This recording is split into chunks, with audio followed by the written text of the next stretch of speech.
way. Luke, we were just talking with LeBron. He was talking about what he worked on today, and it was transition defense. So that's got to be like the number one thing on your list to improve upon?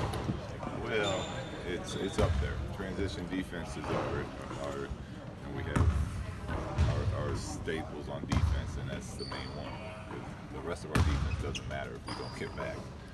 And we've started to have some slippage in that. So we worked on transition. We worked on some individual defense, and offensively we just continue to work on trying to clean up some of the execution. Is it a lack of effort? On what? Getting back. The transition defense it's habits and effort. It doesn't take talent to get back on defense, but it is habits. It's getting back on the release of your teammate's shot and doing it every time. So we repped it and repped it and repped it today. Look, I know you said in your post-game press conference that these kind of nights happen in the NBA. When you watched that game again, what was maybe the most frustrating thing about that first quarter? There was a lot. It was one of those games that we watch as a coaching staff, but we don't even show it to the players. We toss it in the trash and move forward. Our transition defense was terrible. Offensively, we weren't running to our spots, so our spacing was off. We weren't making the extra pass. Defensively, we were letting our individual defense, we were letting blow-bys happen. We were late on rotations. It was an all-around just sloppy game to watch. When you say you don't show it to the guys, do they watch it on their own, or do you address it, especially with young guys? We address it, yeah, and we show individual clips. We always show individual clips to the guys, whatever coach is working with them, shows those. But as a team, we didn't have a film session on that game today. They'll see it. Guys like Rondo and LeBron, they watch every game anyway, but we just didn't do it as a group today. 20 offensive boards for Minnesota, 14 threes the last time you played. Biggest issues? Biggest issues yeah, for you, like what's the most concerning? Well, the rebounding. When we win games, we rebound the ball well. We keep teams off the free throw line, so that that'll be the top priority going against them. And then that 14 threes is too much. And I know Jimmy Butler got hot and he's a heck of a player, but we went under on some of those screens that we weren't supposed to go under on, and that's kind of, to me, how we found that rhythm. So we got to do a good job of making sure we get them off the three-point line as well. Is it defensive challenges? Is it from just a lack of effort? Is it not communicating? Is it breaking down, not being disciplined? What's the biggest reason? Well, there's a little bit of each of those things you just listed. One, it's a new group playing together. Two, it's learning coverages and all that.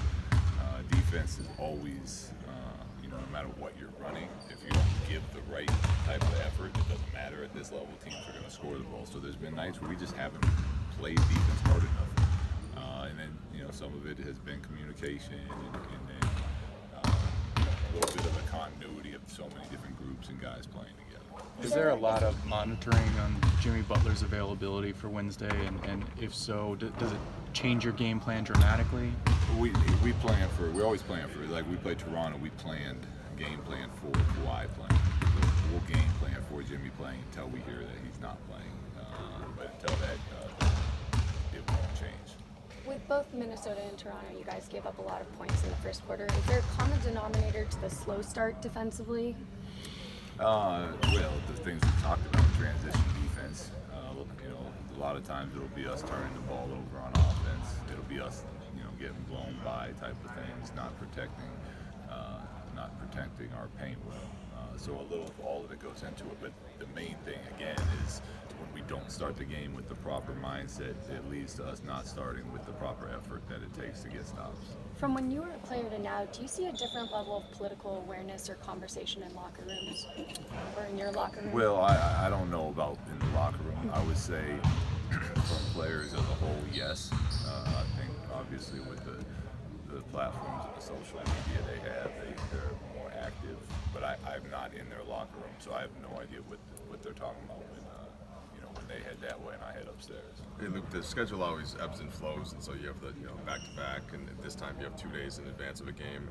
Do you try to approach it the same way and expect the same things, even while understanding kind of the Phil Jackson schedule loss thing? Like how do you deal with that mental side of things for how the schedule plays out?